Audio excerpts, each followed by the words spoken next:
जय हिंद साथियों, मैं अशोक यादव आप सभी को अपना YouTube चैनल अशोक इंस्टीट्यूट में स्वागत करता हूं। आप लोग कैसे हैं दोस्तों? आई होप आप लोग बहुत ही अच्छे होंगे। तो चलिए दोस्तों, आज मैं फिर से आप लोगों के लिए परसेंटेज का अगला टाइप लेकर हाजिर हो चुका हूं दोस्तों। ये बहुत ही खतरनाक टाइप है दोस्तों, परसेंटेज का।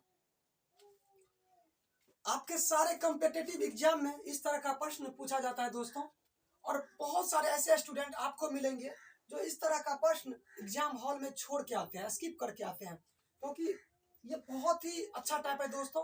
और लोग बहुत बड़ा देख कर क्या करते हैं, सवाल को छोड़ देते हैं दोस्तों। आप कॉन्सेप्ट जानिए, आपसे सारा प्रश्न बनेंगे दोस्तों। कहता न संघर्ष न तकलीफ तो खाक मजा है जीने में, बड़े बड़े तूफान थम जाती है जब आग लगी हो सीने में। दोस्तों, मेरे ख्यालों से बिना संघर्ष का जीवन अच्छा नहीं होता है। आपको अच्छी जिंदगी जीने के लिए आपको संघर्ष करना पड़ेगा दोस्तों, चाहे कोई भी फील्ड क्यों ना हो। सारे फील्ड में आपको संघर्ष मांगता है, तो आप संघर्ष कीजिए। जब तक आप इस प्रश्न पे संघर्ष जब तक प्रैक्टिस नहीं कीजिएगा, तब तक आपसे इस तरह का प्रश्न नहीं बनेगा दोस्तों। आप वैसे ही छोड़ते जाएंगे।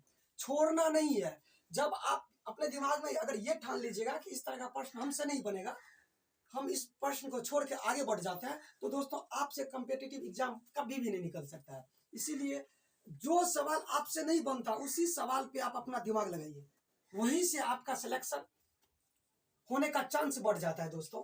तो चलिए, आज हम अगला टाइप लेकर आया हूं, और देखिए चुटकियों में मैं आपको सिखाता हूं कि किस इस तरह का प्रश्न कैसे आप बनाएंगे। कहता चीनी के मूल्य में 40% की वृद्धि के कारण कोई आदमी 600 रुपया में 6 केजी कम चीनी खरीद पाता है, तो चीनी का प्रति केजी बढ़ा हुआ मूल्य ज्ञात करें। इस तरह के प्रश्न में आपसे या तो बढ़ा हुआ मूल्य पूछेंगे, यानी बढ़ा हुआ मूल्य कैसे, नया मूल्य, या प्रारंभिक मूल्य, पुराना मूल्य। दो तरह का प्रश्न आपसे इस प्रश्न में पूछेंगे, या बढ़ा हुआ मूल्य या प्रारंभिक मूल्य, यानी शुरू का मूल्य पूछ देंगे, या तो आपसे नया मूल्य पूछ देंगे। तो इस प्रश्न में बढ़ा हुआ मूल्य यानी आपसे नया मूल्य पूछ रहे हैं। तो नया मूल्य निकालने के लिए दोस्तों बहुत ही आसान है, आपको कुछ नहीं करना है, समझते चलिए। मैं आपको एकदम आसानी से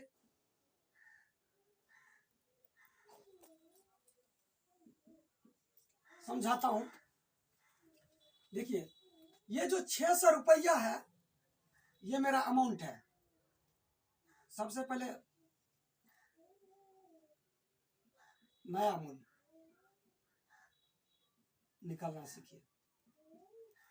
ये जो मेरा 600 रुपया, क्योंकि बोर्ड पे एक प्रश्न इसलिए लिया हूं कि ताकि आपको एकदम मैं समझा सकूं।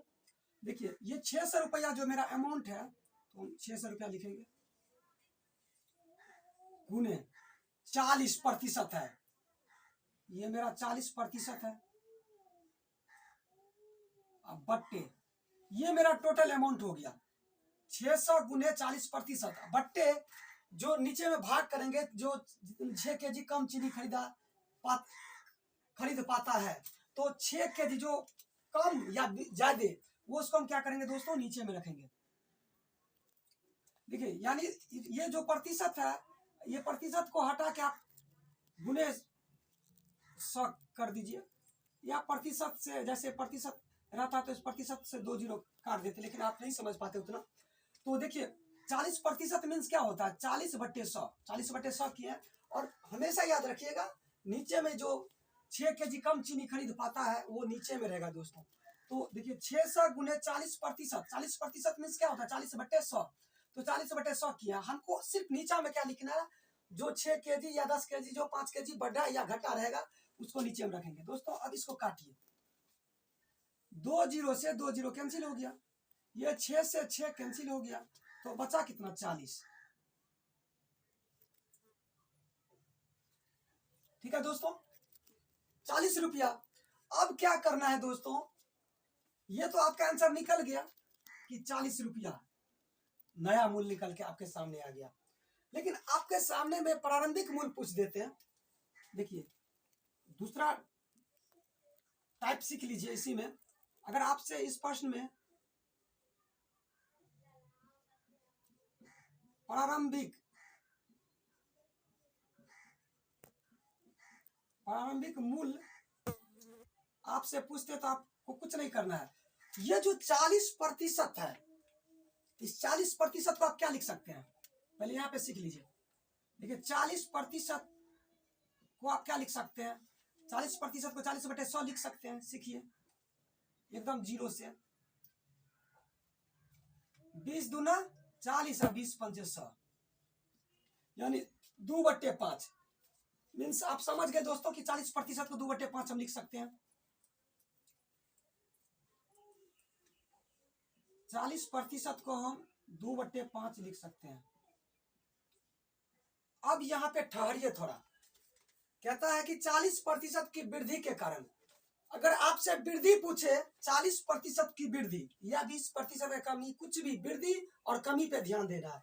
यहाँ पे 40% का वृद्धि है तो हमको कुछ नहीं करना। ये जो 5 और 2 है ना, 2/5, ये 5 को 2 में जोड़ना है। तो 5 को अगर 2 में जोड़ेंगे तो कितना होगा, 7। तो 7/5, 7/5, 7/5 हो गया। अब आप आ जाइए, ये नया मूल्य में अगर हम ये इसको पलट के प्रारंभिक मूल्य कैसे निकालेंगे, जो मेरा नया मूल्य है 40, ये जो ये 7/5 है उसको पलट करके लिख देंगे।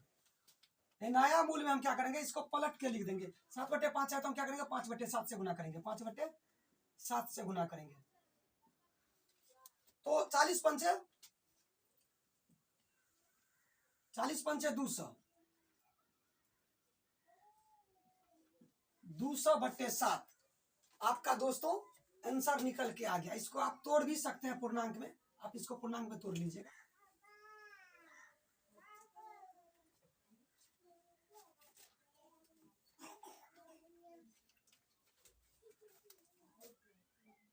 दूसरा इसी तरह का प्रश्न लीजिए।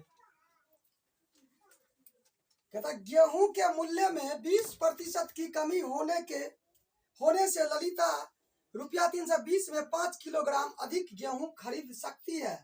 गेहूं की आरंभिक मूल्य प्रति किलोग्राम रुपया में था।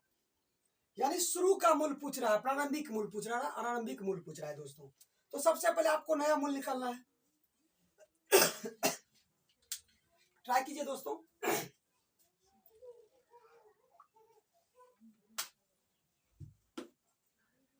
सबसे पहले आपको क्या करना है, नया मूल्य निकालना है दोस्तों। तो नया मूल्य कैसे निकालेंगे,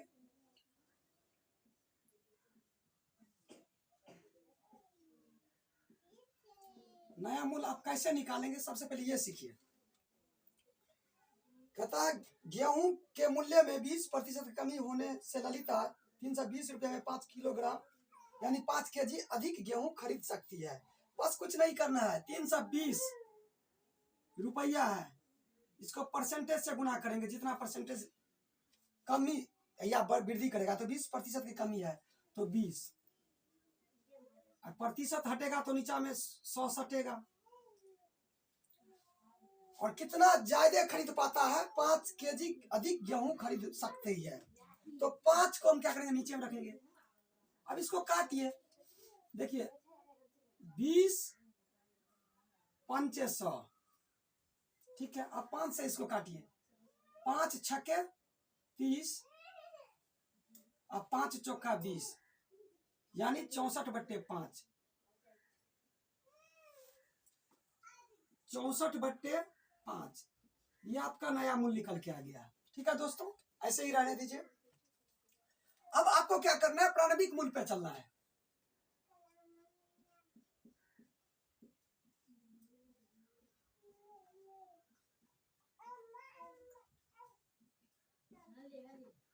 प्रारंभिक मूल्य पे चलने से पहले आपको क्या है, 20% की कमी है। तो 20% को हम क्या लिख सकते हैं, समझिए यहाँ पे 20% को हम क्या लिख सकते हैं, 20/100 यानी 1/5, 1/5 लिखेंगे।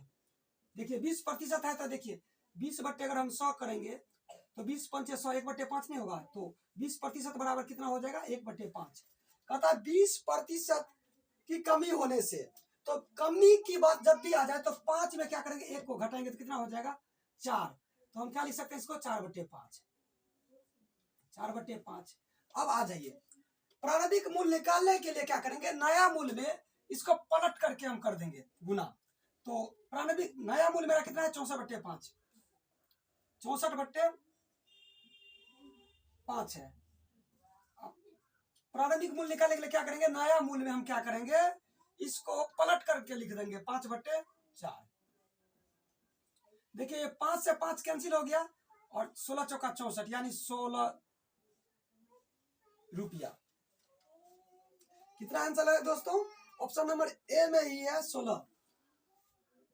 तो समझ गए आप कि आंसर कितना होगा, 16। तो कुछ नहीं करना है दोस्तों, अगर इस तरह से आप प्रश्न बनाएंगे तो सारे प्रश्न आपसे बन जाएगा। आप बोलेंगे तो हम एक प्रश्न आपको होमवर्क देते हैं, आप घर से बना के लाइएगा।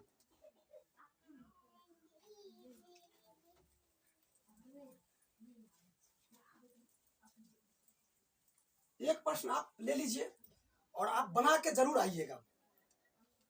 बहुत ही आसान क्वेश्चन दे रहा हूं दोस्तों। कहता है चावल के मूल्य में 25% की कमी होने पर कोई व्यक्ति रुपया 600 में 10 किलोग्राम अधिक चावल खरीद सकता है। तो चावल का प्रति किलोग्राम घटा हुआ मूल्य क्या है।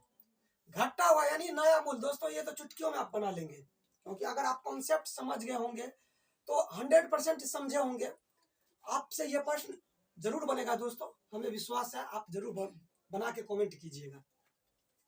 तो चलिए दोस्तों, परसेंटेज का सारा टाइप एग्जाम को बीएसएससी सीजीएल 3rd और एसएससी जीडी को देखते हुए सारे टाइप को मैंने इस परसेंटेज का कवर किया हूं दोस्तों। तो आप एक दो टाइप और बच गया तो मैं उस टाइप को भी पूरा करूंगा और एक न्यू चैप्टर मैं स्टार्ट करूंगा दोस्तों कल से। तो आप मेरे साथ इस सेशन में जरूर आइएगा, क्योंकि ये बहुत ही खास सेशन होने वाला है दोस्तों। एक भी प्रश्न आपसे नहीं छूटेगा। एसएससी जीडी जब एसएससी जीडी का एग्जाम देने के लिए जाएगा दोस्तों, तो आपसे एक भी प्रश्न आपसे नहीं छूटेगा, वादा करता हूँ। आप मेरा सेशन पूरा लीजिए दोस्तों, आपसे एक भी प्रश्न नहीं छूटेगा। और चैनल को सबसे पहले आप सब्सक्राइब कर लीजिए और साथ में बेल आइकन को भी दबा दीजिए, ताकि मैं जितना भी वीडियो अपलोड करूंगा दोस्तों तो आप तक नोटिफिकेशन पहुंच पाएगी।